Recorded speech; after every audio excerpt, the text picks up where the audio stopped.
The Solomonic Dynasty of Ethiopia is one of the oldest living bloodlines in the world, claiming descent from Makda, the Queen of Sheba, and the biblical King Solomon. It has been a dominant dynasty in Ethiopia for millennia, shaping the way our nation was governed, expanded, defended, and influenced. Think of the Solomonic Dynasty as a shattered star, whose fragments are found across Ethiopia and the world, as the descendants of the Queen of Sheba and King Solomon are alive and well to this day. The bloodlines of the Solomonic dynasty have found their way to numerous provinces of Ethiopia where they have ruled and prospered, and their ties have been forged with one another through diplomats, priests, warriors, farmers, and the common folk. Although the monarchy in Ethiopia has fallen and no longer governs the country, and there are numerous other Ethiopian dynasties we will cover in later podcasts, there is no denying the foundational role in our nation's history the Solomonic dynasty has played. Tarik, the Ethiopian History Podcast, is proud to present our first episode on the Ethiopian Dynasty Series, the Solomonic Dynasty of Ethiopia. So as we discuss the origins of the Solomonic Dynasty of Ethiopia, we should probably discuss the importance and origins of the Kavranagas, the glory of kings. Most people know of the main story within it. The Queen of Sheba, often called Nigist Makda, went off to visit the wisest man of all time, King Solomon of Israel. The trip ended with a pregnancy. Menelik I would be born, founding the Solomonic Dynasty of Ethiopia. This is the book that the longest reigning dynasty of Ethiopia based their claim on, a book that was considered to be one of the Ethiopian kingdom's most important documents, alongside the Kavranagas, which is the penal code, the Tarik the history of the kings, etc. This is still considered very important by many people in Ethiopia. Many people have a general idea of what the book is about, but not so much of the events surrounding it.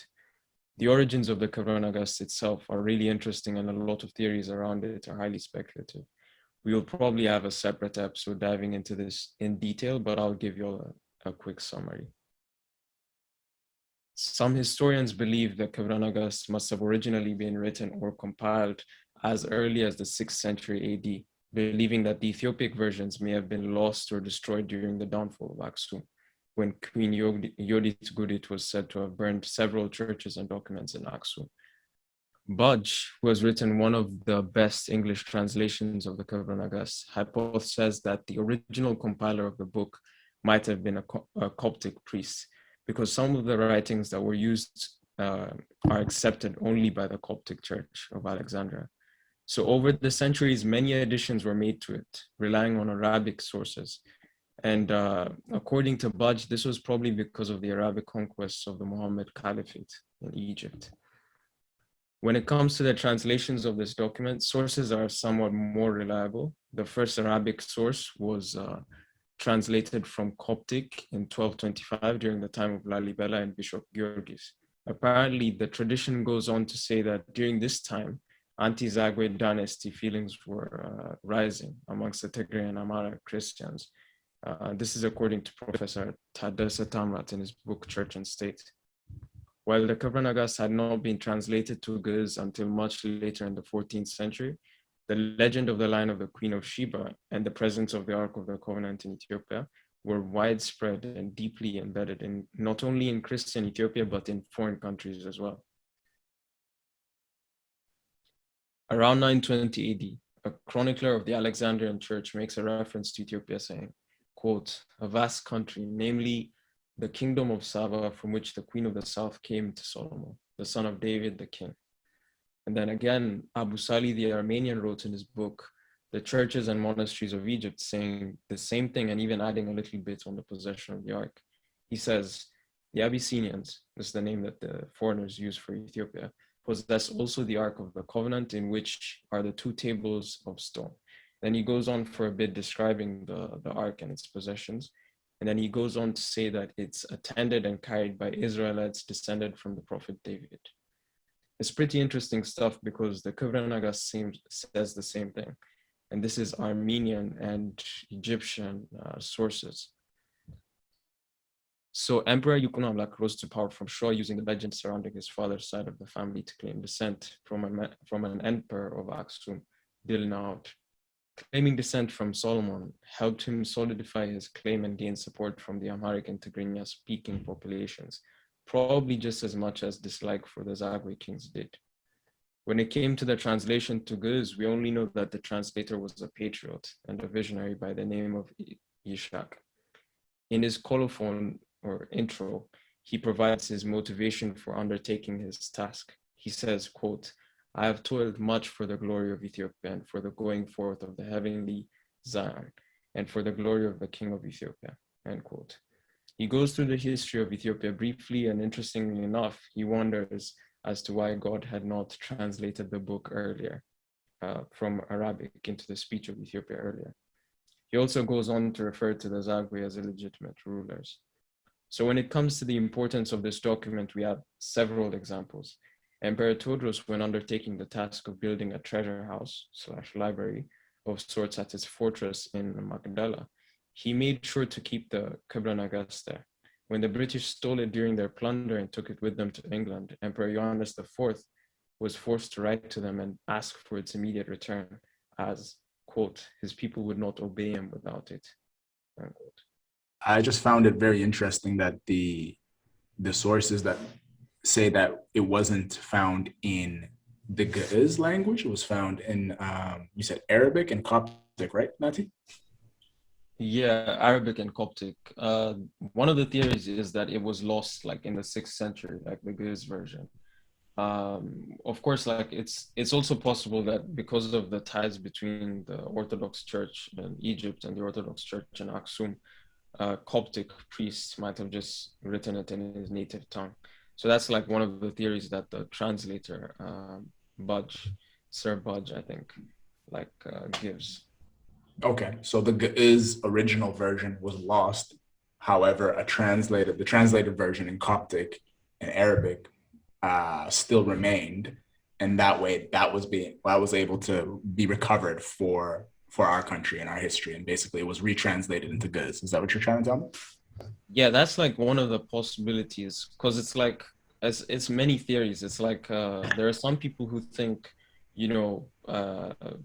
it didn't even exist back in the 6th century. This is something they just found, compiled, and wrote in in the 11th or 10th century. But it's really weird because since it relies on like Coptic sources as well, it's possible that a Coptic priest wrote it, preserved it, and then eventually it was translated to Arabic in the 13th, 12th century. And then now someone else, Yushak, translated it to Ge'ez in the 14th century, I think in Enderta. And then Ambassel, when he found that, he used it to further solidify his claim. Okay. I don't think it's too unusual if you look at if you think about the geopolitical circumstances that happened in the past, because if you look at the time only a couple of centuries before Yukono Amlak was in power, there wasn't a lot of literature, Ethiopian literature at all, because of the reign of Gudit. She was known for ravaging monasteries and destroying a lot of historical documentation. So a lot of the earlier works that existed from back then were probably destroyed alongside the story of the Kavranagas. And if you think about it also, what was written exactly in the Kavranagas, because the Kavranagas is very much centered around placing Ethiopia as the replacement of Israel as the next chosen land. So if there would be no reason, or there wouldn't really make any sense for the intention of an Egyptian Coptic priest to placate and write about Ethiopia being the successor, because they had their own historical tradition. If it was written, whether or not it was based on truthhood or not, it would have probably, if it was written by someone, it would have been written by an Ethiopian local priest to establish not only that Ethiopian monarchs had descendants from Israeli descendants, but that because it's very specifically, like it explicitly states that as you know, when the Queen of Sheba, after she slept with Solomon, before she slept with him, King Solomon had a dream that God was going to take away the glory of Israel because Israel was continuing to sin, and he was going to give it to Ethiopia, and that is why he permitted the Ark of the Covenant to be passed down to Ethiopia. And that in itself was a very that undertone carries more of a nationalistic sentiment at the end of the day. So the fact that it was not just written, but it was found in Coptic, definitely insinuates that it was probably written in an original language, most likely Ge'ez, but the Ge'ez or the original copies were lost, and then they were lost or they were destroyed, and then they were found in the original texts that were preserved, especially because of the fact that if you look in the historical documents that were written during Gudit's time, we have virtually no historical documentation, no religious hagiographies, no documentation at all whatsoever after the decline of Aksum and between like the Zagwe dynasty. So it's very much, it pretty much makes sense. It kind of fits into why there was not many historical documentation, why there was not an document that wasn't found at that time. Yeah, for sure. And like one of the books that one of the texts that you mentioned are like really well covered by, Church and State by Tadda Satamat, if any of the listeners want to go look that book. Absolutely. That book is great for intermediate readers who want to find out and research more about Ethiopia's history. It goes into detail about the formation of the dynasty, the medieval time period, and others, which eventually became drastically affected by certain geopolitical events during certain points that followed that were significant in shaping and altering not just Ethiopia's political history, but also the dynasty in itself, which because of these events like the conquests, wars, migrations, the dynasty was forced to be conserved by independent regional dynasties that broke off and separated, but were maintained in several different provinces and carried out their own local traditions, which we'll describe right ahead, starting with the founder and the senior member line, the Guandra Line. Since Yakuno Amlak became emperor in 1270 AD, there has largely been one successive continuous line of emperors that was undisturbed until the advent of the Christian Ethiopian Adal Wars in the 16th century. The Gondarei line became the established senior line of the dynasty following the succession of Emperor Fasilides in 1632. Who established Gonder as the imperial capital of the country and started what is known as the Gondarei period in Ethiopia, a period of which is renowned for its peacefulness, economic growth, and prestige. These emperors ruled from Gonder and were the main branch of the imperial dynasty for over 200 years. Significant figures from these include Emperor Iyasu the Great, Emperor Bakafa, and his wife, Empress Matawab. However, after the assassination of the teenage Emperor Ios in 1769 by Ras Mikhail Sehul, instability rose dramatically and a new era of civil anarchy known as the Zemene Mesafint started.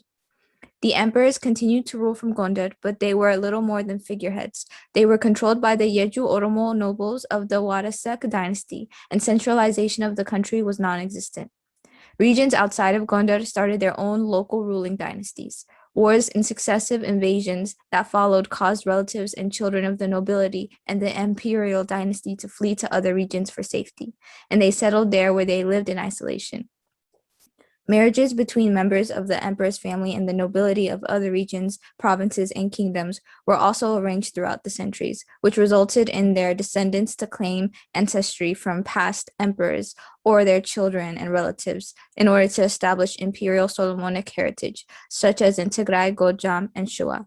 The Gondarei line officially came to an end when Sahel Dengel, the last puppet emperor of the Zemene Mesafint, was overthrown by Ate Tedros in 1855. And as a result, Gonder lost most of its importance as the seat of power, and royal lineage was transferred elsewhere.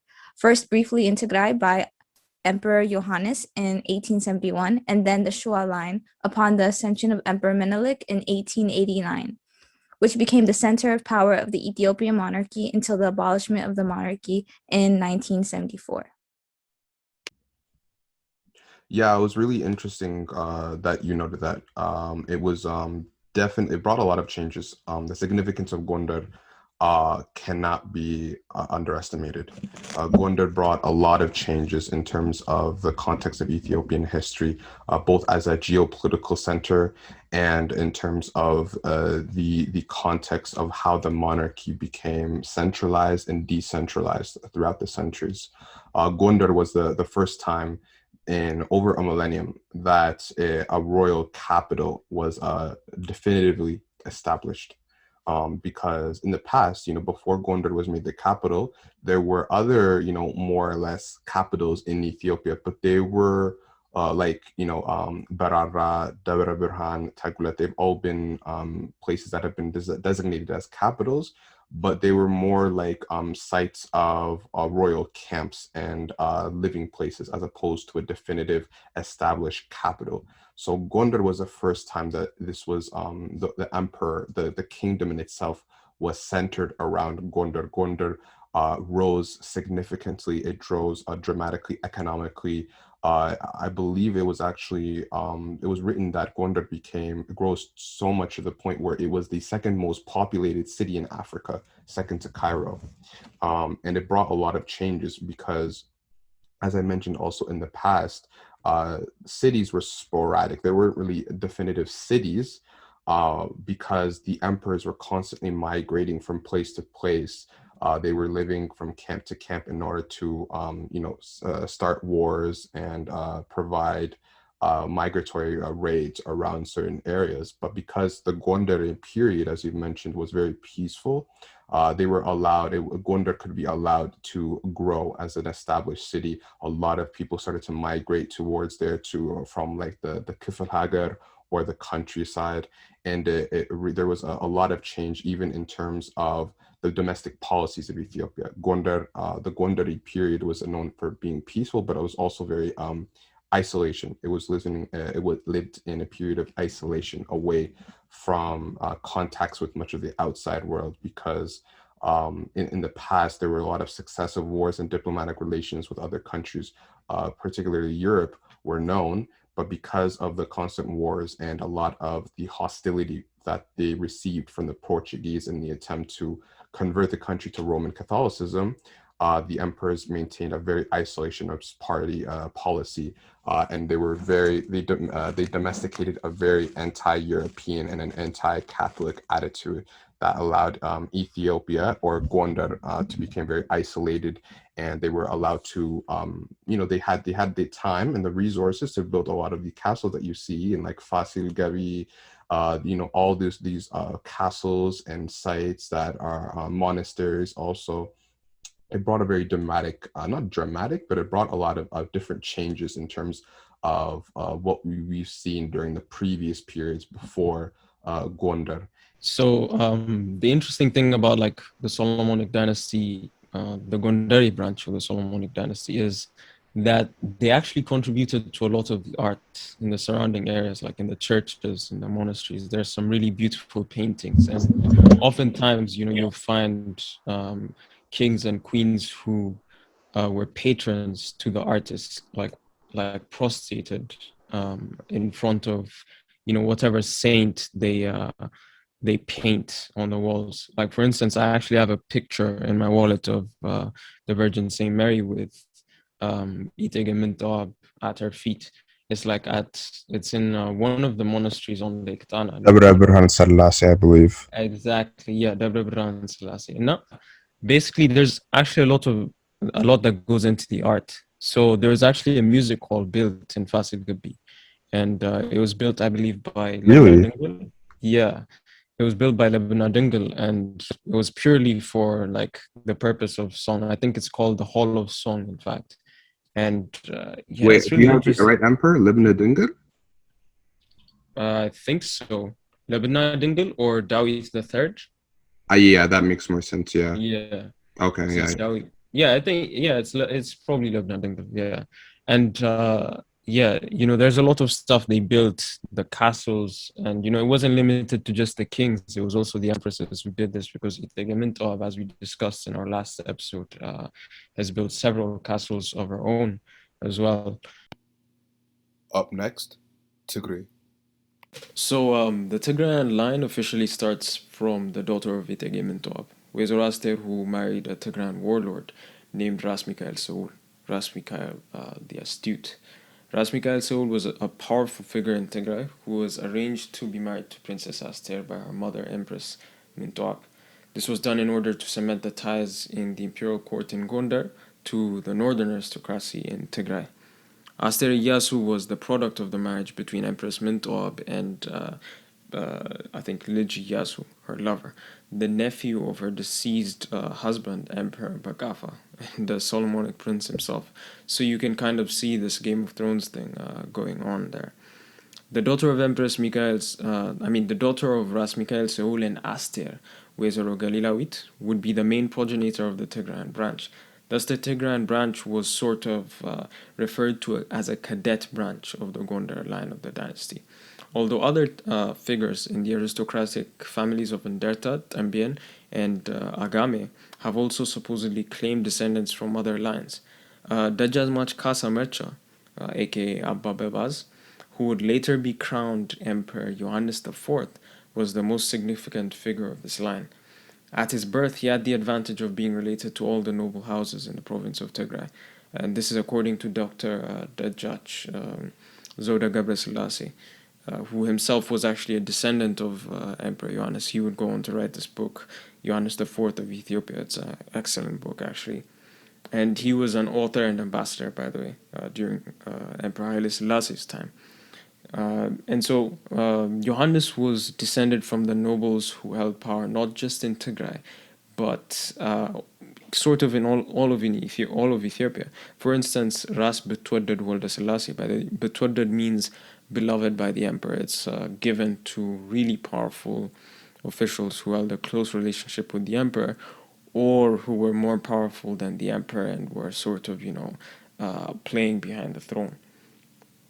So others were Dejazmach Sabagdis, also Ras Mikhail Saul, and his father Mercha Welde Kidan was the Shum, or ruler of Tambien, and he claimed descendants from Wezero Galilawit through his mother, Wezero Yewergwa. Johannes' mother and Mercha's wife, Wezero Sellas, also claimed Solomonic descendants through her connection to Dejazmach Sabagdis Weldu, the Erob ruler of Agame, who claimed descendants from Emperor Zera Yaqub. And himself, he was a major figure of the Zaman Masafent. So compared to his rivals like Minilik and, Wagshum Gobeze of Wag, Johannes' Solomonic claim was kind of the weakest because, according to the standards of the time, it was a female line, quote unquote, which according to the royal law wasn't considered as, prominent. So nonetheless, he established himself as the most powerful presence in Ethiopia after defeating Emperor Tekle-Giorgis II, and the aristocracy of Tigray continued to rule from Mekelle until his sudden death during the Battle of Matama in 1889. And by the Johannes IV, he actually gained power by rebelling against Theodros, and then, sort of consolidating his rule in Tigray by defeating the surrounding warlords. And he did a deal with the British General Napier when he came in and got some arms, and, his army was eventually the best trained and best armed in Ethiopia. So he would eventually defeat Emperor Tekle-Giorgis II, who had claimed the throne right after Emperor Theodros II died. And so he died during the Battle of Matama. That's Johannes. But this line produced many prominent administrators and rulers who remained prominent up until the overthrow of the monarchy in 1974. Although a few like Lul Ras Seyum Mangasha, who was the governor of Tigray, and I think Sidam as well, would attempt going into modern politics. He formed the EDU, the Ethiopian Democratic Union, in the 70s. It was a pro-monarchy but pro-constitutional monarchy party. And he was actually routed out of Tigray, where he was based in Shire, by the TPLF and the Derg at the same time. So many of them survive to this day. Lul Ras Seyu Mangasha is in Ethiopia right now, I think, as well. And yeah, it's an interesting line. We'll definitely go into Emperor Johannes' rise to power as well in a different episode.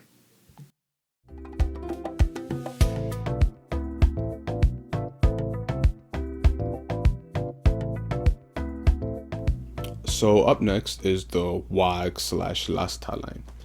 So the Wag/Lasta line is a unique branch in Ethiopian history.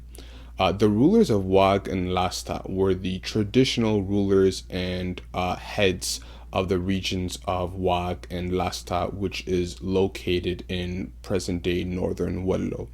Now, unlike the other regions and provinces, these rulers claimed descendants not from the Solomonic emperors, but from the Zagwe emperors, who ruled Ethiopia from the 11th to 13th centuries during the Zagwe dynasty. So when the transfer of power shifted to the Solomonic dynasty, they were permitted to actually rule their own regions over the next few centuries under the traditional moniker of the Wag Shum or Wag Siyum.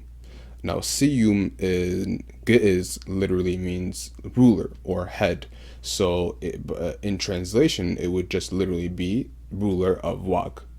So the Wag Shums had a special status in the monarchy because not only were they allowed to be granted autonomy and jurisdiction over ruling their own region, but they were also exempt from paying taxes or tribute to the state and the emperor, unlike the other provincial rulers and heads that existed throughout Ethiopia. So this system continued to be in play over the next couple of centuries up until the mid-19th centuries, when the Wakshum of that area, Gobazetiso, claimed not only Zagwe descendants but also Solomonic descendants. Now, while his father was a hereditary Wakshum, his mother, Aichesh, was, according to him, the daughter of a Solomonic Gondarei noble Tedla Hailu, who was the great-great-grandson of Emperor Fasilides. Thus, Wakshum Gobazet traced both Zagwe and Solomonic lineage to establish himself as the rightful heir to the imperial throne. And he actually succeeded and became emperor after Emperor Tewodros' death in 1868. And what he was established and he came to be known as the Emperor Teklai Gorkis II. And not a lot of contemporary Ethiopians might not know about him because, while a lot of us are familiar with Emperor Tewodros, Emperor Johannes, and Emperor Minilik, there was actually another emperor that lived right after Emperor Tewodros, and that was Emperor Teklai Gorkis II. And he was actually emperor for about 3 years until Emperor Johannes defeated him in battle, and he became the next emperor. But he was actually emperor for a short amount of time, and he represented that Agao cadets branch of Wag and Lasta for about 3 years up until his death at the hands of Emperor Johannes. All right, Sammy, thank you for that.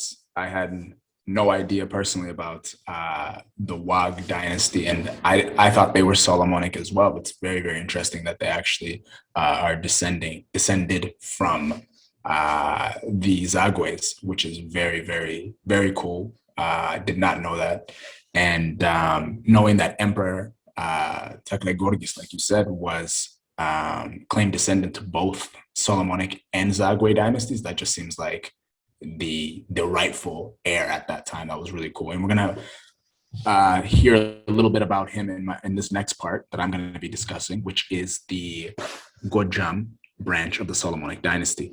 So the Solomonic dynasty and its progeny are numerous, and as expected, with powerful families, you will have serious rivalries between relatives to overpower the others and dominate their region with the hopes of gaining political clout and one day maybe even taking the throne as King of Kings. A true Game of Thrones. That's what Ethiopia is historically. Now we have to ask ourselves, how did the Solomonic dynasty come to rule Gojjam? Now, it all began in the 1700s when Emperor Iyasu of Gonder wedded his half-sister Walata Israel, who was the daughter of Itike Mentuab, which Nati also touched on briefly.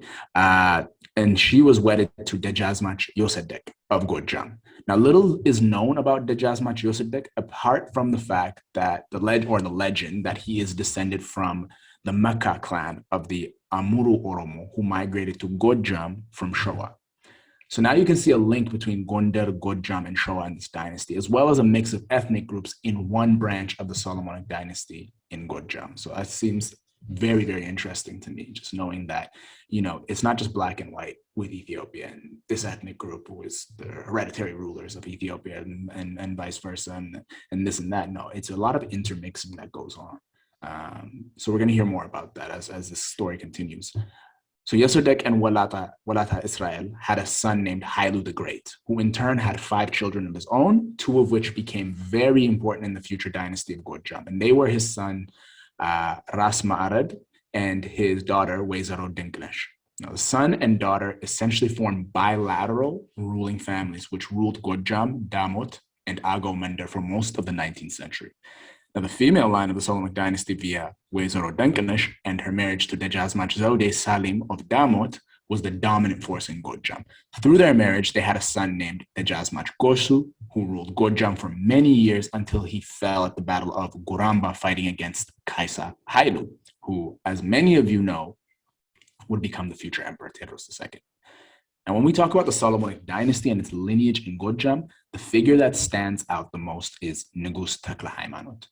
Nugus being the term for king in Ge'ez, and for those of you who don't know, that's what his title was. He is hands down the most famous monarch that hailed from Gojjam, and to have the title of Nugus in Ethiopia without actually being the emperor is no easy feat, and shows the level of respect, power, and overall political clout that he had. But let's start from the beginning now. Now that we have the background knowledge of how the Solomonic dynasty came to rule Gojjam, we can talk about how Nugus Takahimonos came up. Now, Nugus Takahimonos' original name is Adal, and he was the son of Dejazmach Tesema Gosu and Wezaro Melad Welda Saul. And his birthplace is Jabi Tahanan in Damot in the year 1850. Now, not much is really known about his early life and education, but we do know that he came from a traditionally prominent and well-off family. His father, Tesema Gosu, was held in bondage by Emperor Tewodros for rebelling, and from prison he sent secret messages to the ruler of Gojjam at that time, a man known as Dejazmach Tedla, to take care of his son Adal. And he was essentially raised with his distant cousin, Lijin Neguse, where Adal learned the recital of the Psalms and gained tutorship and an education. Now, as Adal grew into a man, he became very popular in Gojjam. And Dejazmach Tedla, who was still the ruler of Gojjam, saw him as potentially a very dangerous rival. And his jealousy reached its breaking point when the young Adal slept with one of Tedla's concubines named Wezaro Guriye, and he got her pregnant, essentially. And, again, there's a lot of hot tea in these powerful families being spilled when you read the history books. So Tedla has the young Adal arrested, but thanks to some brave and loyal friends of his, they helped him break out of prison and escape to the highlands of Damot, which is his birthplace and his home region, where he was actually able to rally the people on his side, and he managed to essentially raise a small army of warriors and horsemen in a short amount of time. Adal then marches into Mankorar, which was Dejazmach's Tadla's capital, and he burns it down, and he marches back to Damot before their forces collide. Now, before Dejazmach Tedla can respond, he suddenly dies in 1868 and is succeeded by his eldest son, Dejazmach Neguse, the cousin Adal, that Adal grew up with in his childhood, if you guys remember me saying that. And it's not that important because Neguse wasn't really the right man to rule Gojjam, and he's quickly deposed by his own soldiers, and in his place, his younger brother, Desta, replaces him. Now, Desta, also known as Aba Wakao, was an amazing soldier, but a very poor politician. He, like many young Ethiopian men, had confidence through the roof and believed his bravery was unrivaled. So much so that when the new emperor of Ethiopia, Tekle Gorgis, who was crowned after the fall of Tewodros, Desta refused to actually submit to him and instead marched to Begemender and plundered Dembia. Now, so say what you want about Desta. He had stones of steel, in my opinion. To do that is pretty brave. And the clergy of Gojjam had to actually intervene on his behalf and make peace between him and Emperor Teklagorgis, and he was given the title Dejazmach, and he was wed to the emperor's daughter as a show of peace. This man was so arrogant that he had the daughter sent to him instead of going to Gondar to receive her. But now that his beef with Emperor Teklagorgis was settled, Desta could turn his attention to the young Adal. Now, the sources contradict themselves on how many battles Desta and Adal fought against each other, but it seems that Desta was victorious at first against Adal and even managed to imprison him until Adal once again escapes to Damot. I just think that Adal was one of the greatest escape artists in Ethiopian history because this man keeps getting locked up and keeps getting away. He's like the Ethiopian John Dillinger. So anyways, the battles between Adal and Desta were vicious to the point that the clergy had to intervene to reconcile them, which almost worked, but Adal was insulted at the lowly title Desta gave him and expected a higher rank, and so his rebellion continued. Bad news for Desta because Emperor Teklagorgis entered Gojjam from Gondar, and Desta, being so hot-headed, says that he refused to receive him, and the emperor gets so mad that he plunders Gojjam as a result. And as Desta prepares to resist, the politically savvy Adal tells the emperor, hey, whatever is happening between you and Desta is your business. I'm not going to intervene whatsoever. I'm going to stay neutral. You guys do what you got to do. So without the help of Adal, Desta was defeated by Takahimonos and he flees the scene. Adal is now appointed as governor of Damot officially, and he pursues his arch nemesis Desta, wounds him, and captures him. He then hands him over to the emperor, and as a result, the emperor gives Adal the high-ranking title of Ras and appoints him as the ruler of all of Gojjam. So that, ladies and gentlemen, is a very, very good come-up story. Adal played his cards right and bet on himself, and he fought until he made it to the top and became the ruler of one of the main provinces of Ethiopia. Now, the now Ras Adal, which I'll call him from now on as Ras Adal, makes Mankorat his capital. He builds a church there dedicated to Marcos, St. Mark. And that's what the town becomes known for, or known as, which many of you are familiar with as Debre Marcos. Ras Adal was politically savvy, unlike his now imprisoned rival Desta, and he marries into the emperor's royal family. Now we see a link between Gojjam and Gonder again through this marriage. And when Emperor Teklagorgis marches into Tigray to fight his brother-in-law, Kasa Mircha, who, as some of you know, would later become Emperor Johannes IV, Ras Adal sends 500 riflemen under the command of his brother, Dejazmach Welega. Now, Emperor Teklagorgis was actually defeated in 1871 by his brother-in-law at the Assam River at Adwa, and Kasa Mircha claimed the throne as Emperor Johannes IV, King of Kings. And guess who Johannes frees from prison and declared would be the new ruler of Gojjam? You guys guessed it, Ras Adal's arch nemesis, Dejazmach Desta. Now, I feel sorry for Ras Adal. He fought hard, played his cards right, became ruler of Gojjam after intense fighting, married into the emperor's family to gain stronger ties, sends his soldiers to help against the emperor's rivals, and then the emperor is deposed and the new emperor favors his sworn enemy, Desta. It's like Adal bought a bunch of Dogecoin, hit the moon, and tumbled right back down to earth again, back to square one, miskin. Now, Emperor Johannes enters Gojjam in 1872 and devastates the country and reinstates Desta with the new rank of Ras as ruler of all of Gojjam. Ras Adal knew he couldn't resist the emperor's forces, so he submits right away, and he just basically retreats to the lowlands where the terrain was too rugged for the emperor to follow him. So as soon as the emperor returns to Gonder, Ras Adal comes out of the lowlands and defeats Ras Desta at the Battle of Aisal.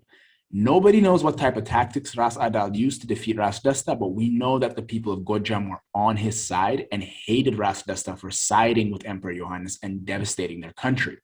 Now, Ras Desta fell on the battlefield, and one of Ras Adal's soldiers shoots his body 4 times at close range to really make sure he was dead.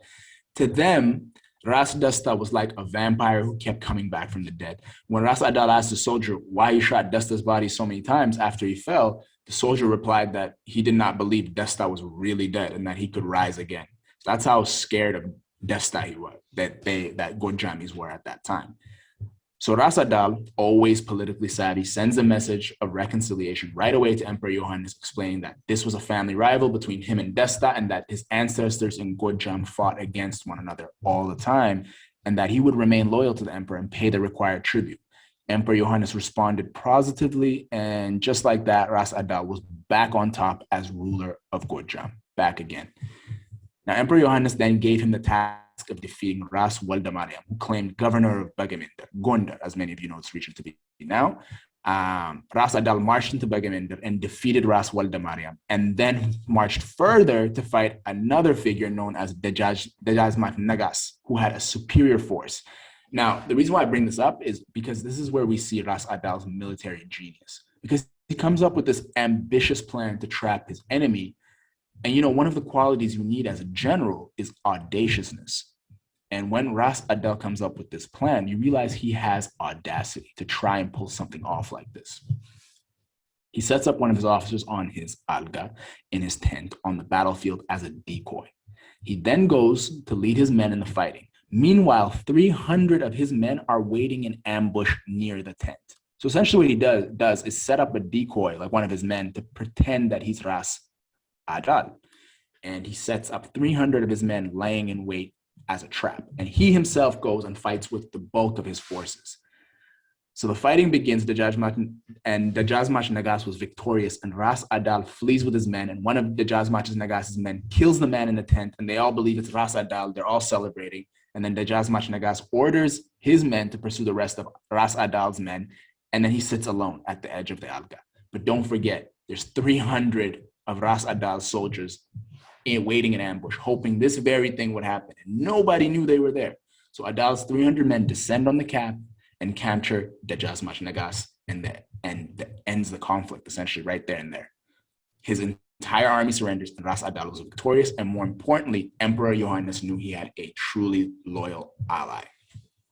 Now, we all know Ethiopia is a Game of Thrones, and Ras Adal of Gojjam was right beside another very powerful monarch, Nugus Menelik of Shawa, and both were interested in expanding their regions. Both monarchs also had an excellent army with outstanding generals, both of whom were Oromo. Ras Gobana was Menelik's top general, and Ras Daraso was Ras Adal's top general, and both would go down as two of the greatest warriors in Ethiopian history. Ras Daraso succeeded in gaining the submission of many Oromo clans in western Shawa, and notable Oromo chiefs like Moroda of Leka, Jote of Kalam, and rulers of Gera, Lumo, Konta, and Kafa. Essentially, Ras Adal now ruled territory that encircled Menelik's Shawa, which didn't sit right with Menelik. Furthermore, Emperor Johannes crowns Ras Adal as King Takahimonos of Gojjam. So now both Menelik and Takahimonos have the title of Nugus and are equally kings. Now, don't sleep on Menelik, because his general Ras Gobana had expanded south and conquered vast amounts of territory, and so did his uncles, which pushed Shawa's frontiers to the east. Now, funny thing is, both Ras Gobana and Ras Daraso entered Jimma to gain submission from Abba Jafar on the same day. I would have loved to be there, like a fly on the wall, listening to these two giants talk to each other. A confrontation seemed imminent, but Ras Daraso knew he was too far from Gojjam and reinforcements, so he withdrew, and he warned Ras Gobana he would be back. The soldiers of Shawa began to sing, "Engiri Gojjamiዎች እንዴት ይስቃሉ ጥርሳቸውን ጅማ ላይ ጥለው ሄዱ አሉ." How the people of Gojjam laugh from now on. They say they went away and left their teeth in Jimma. Now, Jimma was a large source of ivory, so by teeth, this song that the Shawans were singing basically means that they left the ivory-rich province of Jimma to us. How will they laugh without any teeth? That was very kind of mocking the fact that they retreated. So Nugus Takahimonos sends a message to Menelik at Entoto telling him that he planned to march across the Abba into Menelik's Oromo territories to see if he really would defend his domain. Menelik, as shrewd as he is, convinced the Kumsa Moroda and other Oromo leaders to remain neutral in the fight that was about to happen, and they did. The two kings fought at the Battle of Imbabo in 1882. Both sides had horsemen, infantry, firearms, spears, and the battle raged for hours, and Gojjam's forces were fighting bravely until Ras Gobana outmaneuvered them, and he had his forces behind their soldiers. Gojjam's army was routed. Both Nugus Takahimonos and his general Ras Daraso were wounded and captured. Nugus Menelik, being kind-hearted, released the soldiers of Gojjam he captured and Nugus Takahimonos and his generals. But the balance of power was shifted, and Menelik and Shawa were now dominant to Gojjam, and they took all the lands Nugus Takahimonos had claimed or conquered. So the 4 years after the battle of this in Babel were peaceful for Negus Takahimonos. He devoted himself to his region. He became a progressive leader by encouraging and subsidizing all sorts of skilled people and artisans like scribes, blacksmiths, carpenters, weavers, saddlers, and tailors. Takahimonos had bridges constructed in Gojjam. Takahimonos was also a very religious man, and he built many churches in Gojjam, notably the church in Debre Marcos, as we already talked about. And he built the Church of St. George at Tami in honor of the victory at the Battle of Adwa. And upon Negus Menelik being crowned as emperor of all of Ethiopia, Negus Takahimonos submitted peacefully. He was honored greatly in giving control of all of Gojjam and Agomandar, as well as the resource-rich region of Kaffa.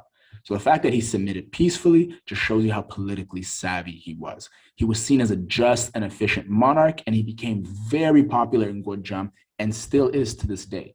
Takahimonos' health grew worse after 1898, unfortunately, and he died in Debre Wark in January 1901, and he was buried at his favorite church in Debre Marcos. His death was widely mourned, and he was loved by his people.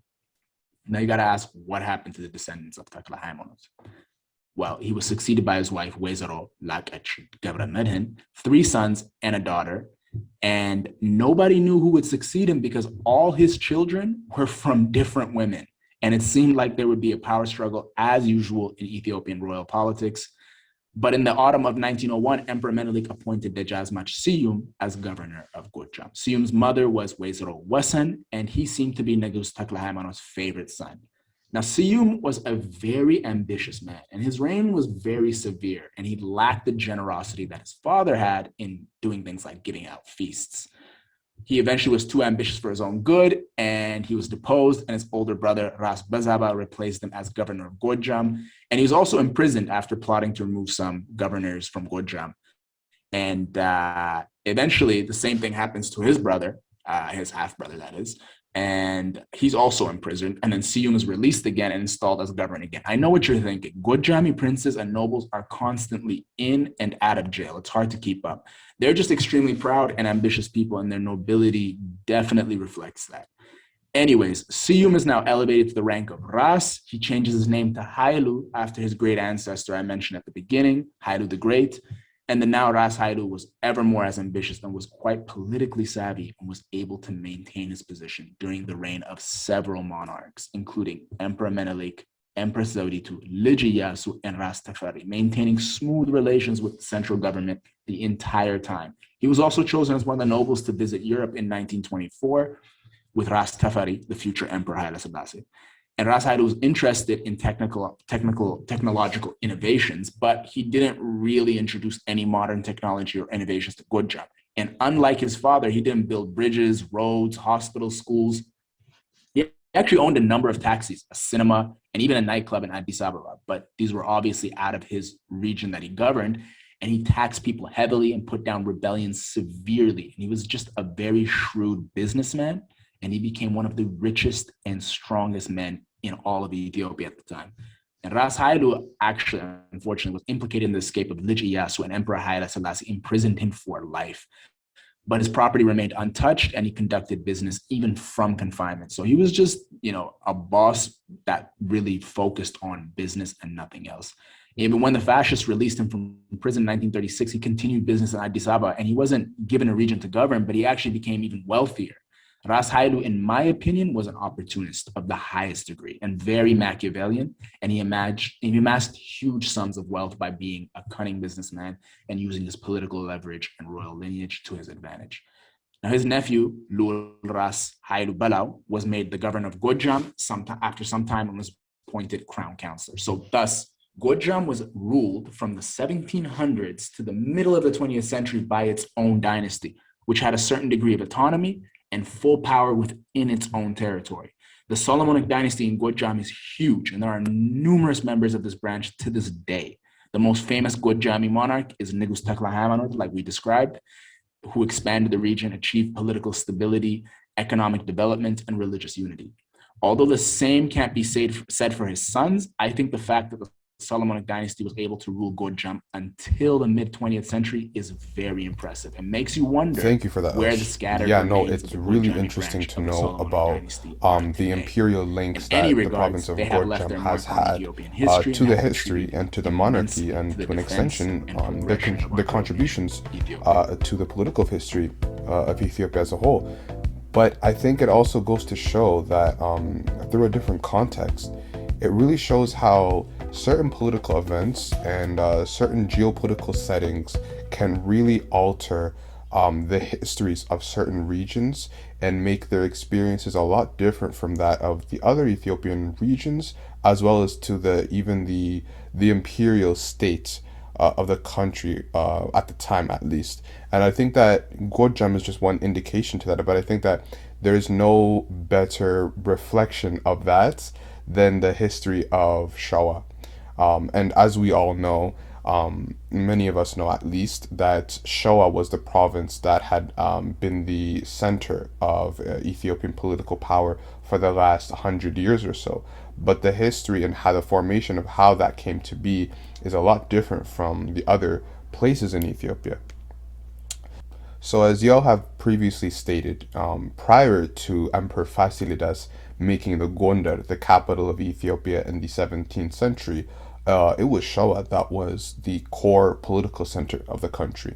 And was a location of a lot of several sites that were served as royal capitals and places of royal heritage, such as Taglet, Debre Birhan, and Bararra. But after the Adalites and the successive Oromo invasions that followed in the 16th century, Shawa was, like much of the rest of the central and southern parts of the country, was very ravaged by the war.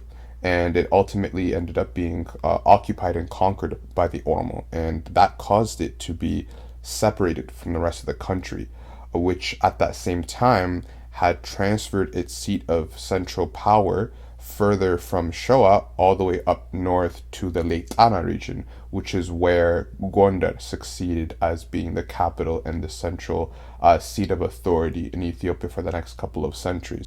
There was one exception, and that exception proved to be integral in what followed and the successive geopolitical events that followed in not just that region, but in Ethiopia as a whole. And that exception was Menz. Now, Menz, which is a district that is located in the northern periphery of the province of Shewa, was virtually the only district in Shewa that managed to maintain its independence from the Oromos due to its very steep altitude, where the feared horsepower and the cavalry of the Oromo, which had proven so decisively successful in their other campaigns and conquests against other regions, were unable to penetrate those steep hills and this high altitude of that region. Now, in 1682, a native noble by the name of Neguse or Negasi Christos, who was from a town called Agancha in Gera or Menz, rose to power. Now, he claimed paternal Solomonic descendants as the great-great-grandson of Prince Abeto Yakob, who was the son of Emperor Libna Dingil, who, when according to tradition, was forced to flee and seek safe haven in Menz during the Christian Ethiopia / Adal Wars in 1530.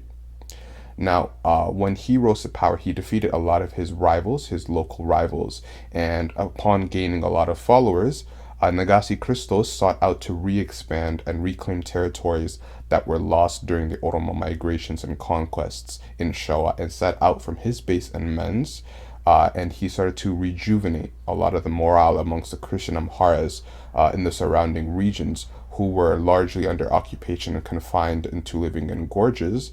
And they started to war. They started a reconquest and a war against the surrounding Oromos in Shewa as well as in Wallo. Now, Negasi Christos is credited as being the founder of the Shewan line of rulers and of the Shewan branch of Solomonic descendants. And his son, Sebastianos, succeeded him. And he is the first person to crown himself with the unique title of Merid Azmach. Now, he titled himself as Merid Asmach, which became the hereditary title that him and his descendants continued to call themselves as the rulers of the province of Shewa. And his descendants continued their policy of re-expansion, reunification in Shewa over the next century or so, up until the rise of a man by the name of Haile Selassie, who ruled from 1813 to 1847. Now, he was a Merid Asmach, but he grew himself into a powerful enough position to abandon the title of Merid Asmach and crown himself as Nugus of Shewa. Now, this in itself was a very significant change because there was no point in Ethiopian history where there was a local ruler that crowned themselves as Nugus, which means king, while there was another emperor in line. Because emperor, which meant the title of emperor, which in Amharic or Giz was Neguse Negest, which means king of kings, was the ultimate ruler of all of Ethiopia. He was the king of kings, but no other kings ruled in his stead. But Haile Selassie, because of the fact that Shewa was isolated from the rest of Ethiopia, had managed to crown himself as Nugus, and he gone unchallenged because of the fact that during that time, imperial power in Gonder had gone under a significant decline, and there was a complete collapse of central authority, where to the point where there was a complete anarchy, known as the Zemene Mesafint, as my colleagues have stated earlier. Now, what made this different, what made Haile Selassie be able to do this, was because, as I've mentioned, Shewa was isolated. The province of Shewa was isolated from the rest of Ethiopia because of the previous wars and the conquests that happened. But this in itself proved to be somewhat of a blessing in disguise, because of the fact that the Bashilo River, which formed the boundary between Shewa and Wallo, had proven to be a boundary, a political boundary as well, because it shielded that isolation that Shewa had shielded them from the political instabilities and the ravages and the conquests and the chaos that was ensuing in the northern and central parts of Ethiopia, and it did not affect Shewa at all. So while central authority in Gonder continued to go a significant decline, power in Shewa continued to rise. So it was a double-edged sword, and even a blessing in disguise if you want to look at it from a different perspective. And the natives in Shewa actually enjoyed their relative independence. Like, they were almost they not only had autonomy, but they were practically an independent state for more than a century. Now, Menz, as I've mentioned, was the core and central area from where the Merid Asmaches originated from, and as well as the Shewan dynasty as a whole. But eventually, Menz lost its significance in a sort of similar to how Gonder lost its political significance, and the central seat of power in Shewa was shifted from Menz further south to the region of Yifat, where the town of Dokakit and Aini became the capitals of Shewa before the Merid Asmach Ammaha Yesust established Ankober to become the capital of Shewa in the late 18th century, and it would continue on to rule as the capital of Shewa for the next century or so. But Menz was not the only region in Shewa that established dynastic ties to the Solomonic Dynasty. In the mid-18th century, a chieftain from the province of Marrabiti, west of Menz, named Demetrios, claimed Solomonic ancestry and rose in the region of Korra, which is in central Marrabiti, in rebellion against the conquering Oromos, and conquered lands adjacent in what is now known as the present-day Marrabiti, Midda, Warrama, and Darra waradas. He established what is known as the Demetrios dynasty in Marrabiti, where local rule and autonomy was revived. Christianity, which had often subsided during the subsequent wars and invasions, had also been revived, and the lots of dozens of churches were rebuilt during his rule. Demetrios' son, Waldu, succeeded him. However, Marrabiti still suffered from attacks in the north by the Borana and Wallo Oromo. At the same time, the rulers of Menz, as I mentioned, which was east of Marrabiti, had at the same time launched a counteroffensive expansion policy, and established their own Menzian dynasty. And an alliance was formed between the Merid Azmach Wasensaged of Menz and Ras Waldu of Marrabiti, and Marrabiti was incorporated into Shawa as part of the deal, along with the districts of Moret, Insaro, Warrana, and Bulga. By the time of Dejan, his son, in the early 19th century, Marrabiti was securely integrated into Shawa. Now Ras Dejan had a daughter, Bezabish. Wazero Bezabish would become the wife of Nugus Haile Selassie and herself the queen of Shawa. She would become a powerful presence in the royal court of Shawa for more than 3 decades, as she co-ruled alongside her husband and her son Nugus Haile Melekot. Haile Melekot himself had a son, who would later become the Emperor Minilik II. Thus, Emperor Minilik had dynastic ties, Solomonic dynastic ties, to both the houses of Marrabiti and Menz. Now, Tewodros had managed to defeat his rivals and successfully unite the Ethiopian provinces under one central authority in one united Ethiopian country. He saw Shawa's independence, however, as a threat to Ethiopia's unity, and he set his sights out to them to conquer them and to reincorporate Shawa back into Ethiopia. Now, the nobles in Shawa themselves saw Tewodros as a threat to Shawa's independence, and they had pride in themselves as their own kind of region, so they sought out to fight him, and they were defeated by him. Nugus Haile Melekot died of illness during these wars, and his son, the future Minilik, was captured and imprisoned by Tewodros until his escape in 1866. Now, when Tewodros died, he was briefly succeeded by Wakshum Gobese, who ruled for 3 years, as I've mentioned, before he was in turn defeated by the ruler of Tigray, Emperor Johannes. Now, Minilik was still very young at that time and was advised by his uncle not to challenge for the throne just yet, as his position was not as strong as neither Gobese nor Johannes. Now, as Johannes continued to be in power, tensions between him and Minilik became stronger and stronger, as the former became preoccupied with several internal and external problems. And Minilik also continued to refuse to totally really submit to him. As that was happening, Shawa and Minilik continued to establish himself as the powerhouse in the central and southern parts of Ethiopia, particularly after King Minilik defeated Nugus Tekle Haymanot in the Battle of Mbabel in 1882, incorporating the western Gbedu regions into Shawa's already growing domain. When Johannes died in 1889, Minilik succeeded him as emperor, and power shifted to Shawa, establishing Addis Ababa to be the capital of the country where it remains today. The imperial hierarchy and the aristocracy from then on was centered in Shawa for almost a century. Now, intermarriages between rulers of these kingdoms were very common.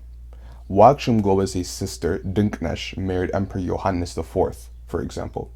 Johannes also married his son Ras Araya Selassie to his sworn enemy Minilik's daughter, Zawditu. These were done in order to cement ties and to mend relationships within the ruling parties and the ruling regions in Ethiopia. Now, these arranged intermarriages were not bound to just other Solomonic rulers or rulers over the highlands, but these were also done to other regions who were governed by their own respective dynasties and regions. For example, Haile Selassie's youngest son, Sahle Selassie, married Princess Mahisante, who was the daughter of Dejazmach Gebre Egziabir Moroda, the hereditary Oromo ruler of Leqaneqemte in Welega.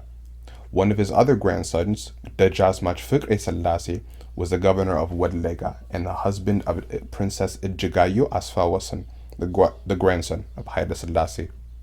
This branch of the family continue to be the main descendants of the Solomonic family that continue to live in exile in America today. Another important figure of this Welega and Solomonic branch was Belata Deresed Amante, the cousin of the last king of Welega. Now, Kumsa Welega was the father of Yilma Deresa, who was Ethiopia's foreign and economic minister and the official ambassador to the UN. Another Solomonic sub-branch was the Salali branch. The Salali branch was a sub-branch of the Shawan branch. It was founded by Lu'ul Kras Kasa Hailu, the prince of Salali. Now, Ras Kasa claimed Solomonic descendants from both of his parents. Ras Kasa Hailu's father, Dejazmach Weldekiros, was the brother of Wagshum and Emperor Tekle Gorgis, and thus claimed Solomonic descendants from his grandmother Aichesh. His mother, Tisama Darge, was a daughter of Ras Darge, who was the uncle of Emperor Minilik, and thus the son of Negus Haile Selassie. Thus he had lineages to the royal houses of Shawa, Gonder, and the Agao. He, however, was not power hungry and really ambitious, and was pretty content to live with his own fiefdom in Salale. He married one of the daughters of a Tulama Oromo chief, Tsege Mariam Besha, and established the Salale branch. His sons, Abrha Kasa and Aswawosan Kasa, were the leading Arbeños in the fascist resistance war in 1935, before they were betrayed by Ras Hailu of Gojjam and executed by the Italians. Many other sons and cousins and a lot of people from that family also served valiantly and fought for Ethiopia during the fascist resistance war against the Italians in the Second World War. And others, like Berhane Meskel, also served in the Ethiopian political senate during Haile Selassie's rule.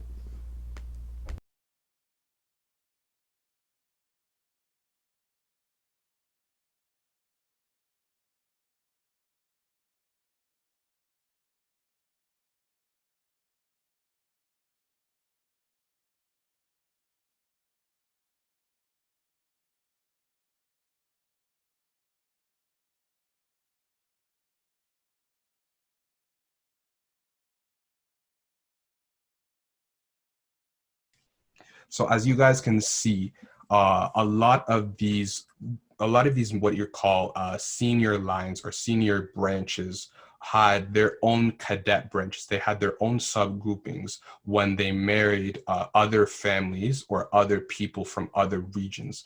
So you could really see how intermarriages or settlements or other areas prove that as long as you claim to be from Solomonic lineage, it didn't really matter what region or what ethnicity you came from. What really mattered was that you came from that line of emperor, regardless of what ethnicity or what kind of mix that you had inside you. So you had cadet branches, for example, from Tigray, who managed to become emperor, such as Emperor Johannes, through tracing his own lineage to an earlier Gondarei emperor, such as Emperor Bakafa and Empress Mentoa. And in Welega, there was intermarriages between the ruling dynasties between these two, and they held high positions within the Ethiopian aristocracy, and their descendants continue to live on even today. So it really goes to show, contrary to a lot of statements about the monarchy and the ethnocentrism that is often associated with them, ethnicity was not a significant factor in at all if you wanted to claim descendants. What was really important was you claiming descendants from a Solomonic lineage. But even then, it wasn't so much the Solomonic lineage that was as important, but you proving them yourself that you had ties to an established Ethiopian emperor. If you establish your ties, or you establish a family line, and you manage to convince people around you and the clergy in particular that you claim descendants from one of the emperors, you had legitimacy in claiming the throne, no matter where you were from. It really depended more so if, for example, if you trace your lineage through your father's side as opposed to your mother's side.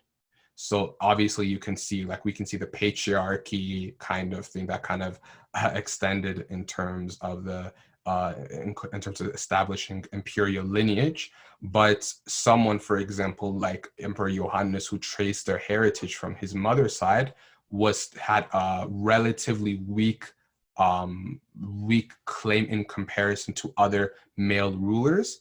But it was not just to him. He still managed to become emperor despite his ethnicity or despite his other areas where regardless of wherever they came from. And it was also extended the same way because Haile Selassie himself, he claimed descendants, he claimed maternal lineage through his grandmother, Waizero Tananyawark. And technically, according to the Kavranagas, you can only claim it through your paternal side. So for example, Ras Kasa Haile Darge had more of a say. He had more, he technically had a more legitimacy than Haile Selassie. He could have become emperor himself, but it really depended if nobody else could claim to the throne. As long as you established ties to an emperor, that was the most significant factor. Based on those rules. According to his claim, he was, because he claimed descendants from his father, their father, their fathers, for their father. It was a straight male line, as opposed to, for example, Haile Selassie, who traced his Solomonic lineage through his grandmother, his paternal grandmother, Waizero Tananyawark, who was the daughter of Yes, sorry. Yes, let me repeat my sentence. As opposed to Haile Selassie, who claimed descendants through his paternal grandmother, Waizero Tananyawark, who was the daughter of Nugusa Haile Selassie, and in turn the aunt of Emperor Minilik. So technically, in terms of straight legitimacy, Haile Selassie had a weaker claim to someone like Ras Kasa Hailu, Asrat Kasa Hailu. So it really depended whether you were in a strong enough position to claim it. Yeah. And he even secured it later on. Like he had the senior princes of the Solomonic line come to Addis Ababa and sign like a document saying their descendants wouldn't lay claim to the throne, because by the law of the land they could. But after Haile Selassie did that, he limited it only to his descendants specifically. Yeah, and exactly. And you can even see where he changed the system. In the past, regions were governed by their own hereditary rulers and their own aristocratic classes, such as in Tigray and in Gojjam, etc. But there was a lot of conflicts that were happening, even in Gojjam and in Tigray, in terms of the squabbles that these branches had with each other. And as a result, there was also accusations of nepotism and corruption that plagued. And Haile Selassie and then switched it into making it completely non-lineage. You had to be appointed directly by the emperor. He appointed figures that he personally knew to rule every single region of Ethiopia. They were no longer allowed to govern their provinces because he decided that it was too open to the point of nepotism. He assigned people who he thought were competent based on their political acumen as opposed to their family lineages, and that's why he abolished the sultanate, for example, of Jimma, and how he did the same thing in Tigray and in Gojjam and in Gonder, for example. And he did things strictly through people who he appointed as rulers. And he often appointed rulers that were not necessarily from those regions at all, which in turn proved to be somewhat of a double-edged sword, because there were people who, for example, he appointed the governor of Gojjam, Ras Bazabe, who was known to be pretty corrupt. And he didn't really have much affiliation or care for the people of Gojjam, which in turn contributed to the rebellions in Gojjam in 1950. But yeah, it was pretty divided in terms of between the conservative class, which favored appointing aristocratic classes as rulers of their own regions, as opposed to the more, liberal rulers like Haile Selassie, who wanted to adopt more liberal policies. Yeah, it was also mainly especially post the liberation from the Italian fascist occupation. It was mainly also this policy of Shumshirit, which means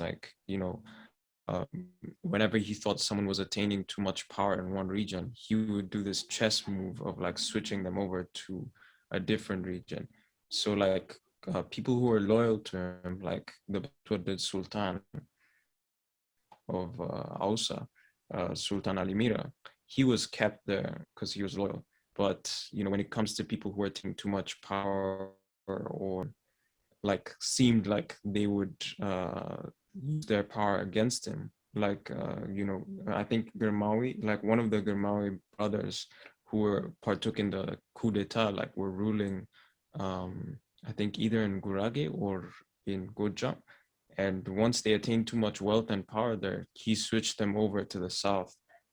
It was just like a really interesting policy that he had, like a chess-like policy. And this was what people would say, was integral to his like political finesse in Ethiopia. Absolutely. And you know what? I think it was also a smart, political maneuver as well, if you think about it, because there was a lot of times where people who were in powerful positions in the Meshafint, like I mentioned, which were the aristocratic rulers, the hereditary aristocratic rulers, who, because they were in a powerful position, they were often plotting against the emperor in order to try to become emperor themselves. And there was a lot of plots to grab power, rebellions against the emperor, and a lot of emperors in Ethiopia had to constantly deal with that. Emperor Teros had to deal with that, Emperor Johannes had to deal with it, Minilik had to deal with it, and then Haile Selassie had to deal with it. So he figured that instead of dealing with that, he would just place his own people who were loyal to him in positions of power, regardless of their ethnic affiliation. So, for example, he appointed Valcha Banefso as the governor of Sidama.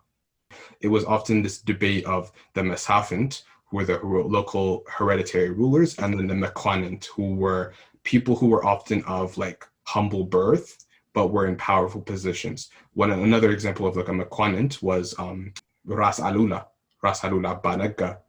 He did not come from any of those aristocratic classes or any of these things, but because of his sheer military prowess and his brilliant military skills, the Emperor Johannes put him in a position of power. He managed to placate him as the governor of Hamasien, for example, in what is not known as Eritrea.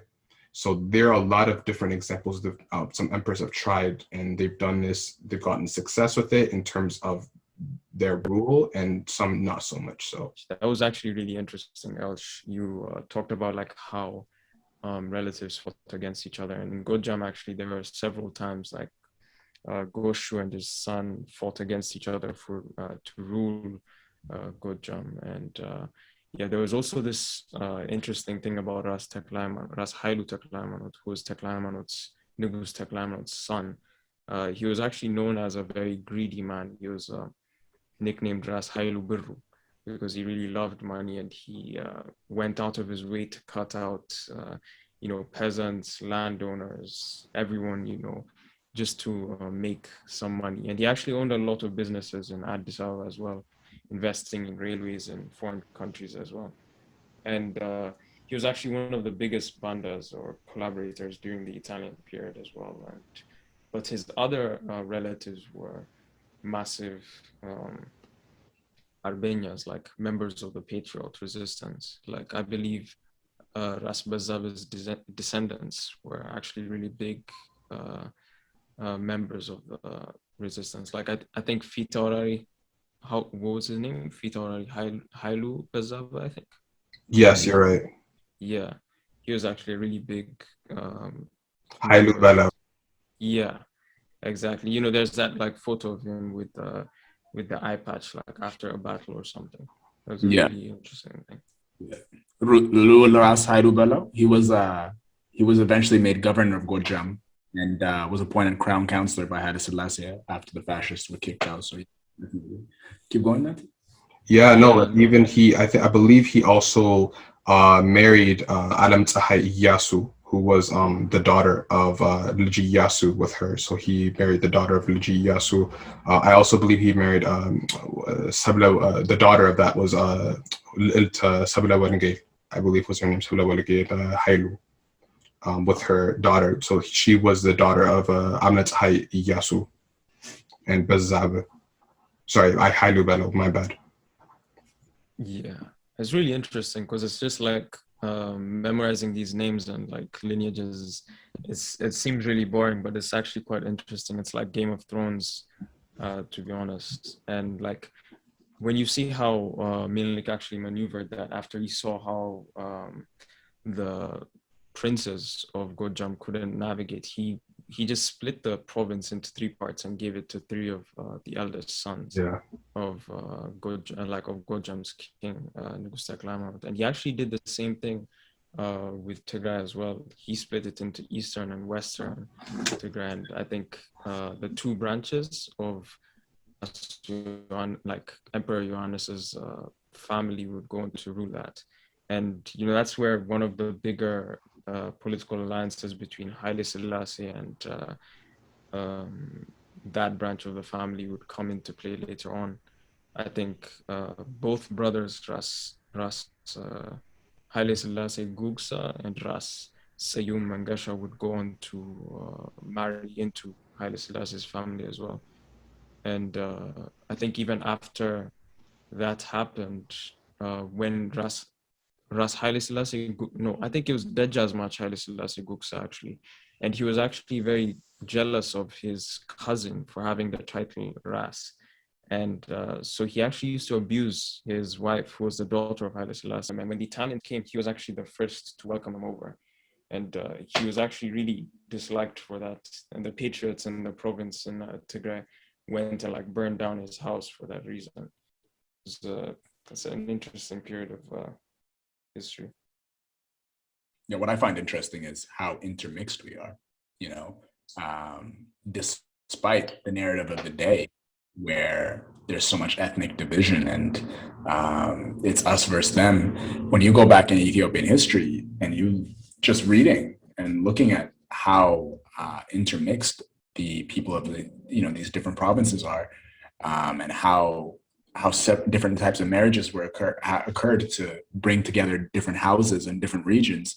I mean, you have Shawa intermarrying with Tigray. You have Tigray intermarrying with Gonder. You have Gonder intermarrying with Gojjam. You have Gojjam intermarrying with Wello. You have Wello intermarrying with Tigray. It just shows how intermixed we are. And then you have, within that, the different ethnic groups that are found within those provinces, whether they're Oromo or Amhara or Tigray.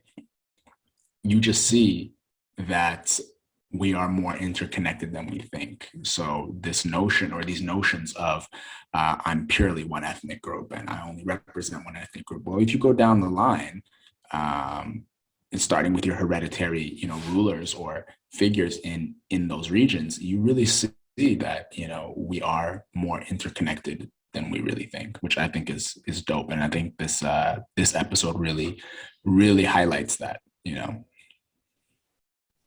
Yeah, exactly. It's really amazing. Like even from the time of you have US, his father marries an Oromo and produces like an emperor who speaks Orominya in the court as the like language of the court. And even later on, you have Emperor Johannes, whose wife was whose first wife I think was a daughter of a chief in Afar. And then, of course, you have the Welega dynasties who claim descent from from a Tigrayan merchant. You have the Kafa kingdom who like claim this like Solomonic descent. And there's just a bunch of these, links between different kingdoms and sub-kingdoms inside Ethiopia that are really amazing to explore. I think we'll even go into that like on a separate episode as well. Sure. Yeah, man, like it's it's contrary to a lot of thought, a lot of propaganda that Ethiopia was limited to only a couple of ethnic groups. It really undermines the presence and the significance and the importance that a lot of other regions in Ethiopia had, and they're connected, how connected they were to the other regions of Ethiopia that we all had through each other. Like you mentioned, Nati. For example, there were a lot of other dynasties in Ethiopia, not just the Solomonic one, but other royal dynasties that were very, very significant, and they were also very old. And a lot of these dynasties even claimed descendants from other dynasties in Ethiopia. They claimed descendants from other regions, like you mentioned. There was a whole Tigray branch, was called the Tigray branch, and the Walaita. They claimed descendants from a prince or a nobleman who originated from Tigray. A lot of the Amaro ethnic group also claimed descendants from noblemen from Mens who migrated to Amaro, and they actually have titles that are very alike. They have titles that are even like that are Giz sounding or similar to Giz. It's the same with the Janjiro, the Kafa, a lot of other groups in Ethiopia that have a lot of old links, and we have a lot of ancient ties with each other that transcend natural borders, that transcend historical factors or languages or anything. That we all have some sort of interconnectedness with each other that goes back for centuries, if not more than millennium at least. And it's sad to see how people tend to completely make it an us versus them kind of narrative. We're different. No, we've all had ties with against each other. There's no person that comes there's no person that's a pure ethnic group. There's no person that we say that, oh, I'm only this or I'm only that. They're completely different from me. No, we all have ties with each other. We all have links with each other. We were different, but we were all connected with each other. We've traded with each other. We've intermarried with each other. If the royal aristocracy, if the emperors were marrying people from other regions and other ethnic groups, do we really think that was limited to the aristocracy? No, of course, there were regular people who intermarried with each other too, regardless of their ethnicity, a lot of times people from different religious groups, for example, unless we know, for example, Empress Eleni was a Hadiya princess, for example, and she married Emperor Zara Yaqub. There are a lot of different indications of a lot of these ties, although, of course, they were more so political than out of love. The intent was to establish ties with other people and to establish ties with other often rival regions, in order to establish peace and to merge these dynasties together and form what you call hybrid dynasties, some of which we've already mentioned in the past. And a lot of these hybrid dynasties even they birthed people who became emperors themselves. So we're all products of each other. We all have connectedness with each other, and it's pretty unique. I think it's pretty unique to Ethiopia, to be honest, how far these go. And there was a lot of figures, some more controversial than others. The reputation, for example, as you mentioned, of Ras Hailu, who was the grandson of Nigus Takahimonos, was very notorious in Ethiopian history. He's known as probably one of the biggest bandas, or the collaborators with the Italians, if not the biggest one in Ethiopian history. There was also the legacy of Haile Selassie Guksa of Tigray, for example. There was a lot of other people who were part of the aristocratic class who were Solomonic by all means and definitions, but they're not as highly looked upon even today. Exactly, man. In fact, I think there's this quote by the judge, Dr. Selassie, in his book Johannes IV of Ethiopia, and he mentions this in his intro. It's something along the lines of, just as much as the state and its conquests, its diplomatic ties are responsible for the formation of this nation over a period of many millennia. There's also these ties between fishermen, farmers, and traders who have helped build this nation. And these ties are go back a very long time if we look through history. And that's not just it's not just a matter of looking at the very top level of the nobility, who by all means are very ethnically mixed, as Sam said. it's like also looking at the ties forged by traders and diplomats and priests and other religious figures and whatnot. Absolutely, man.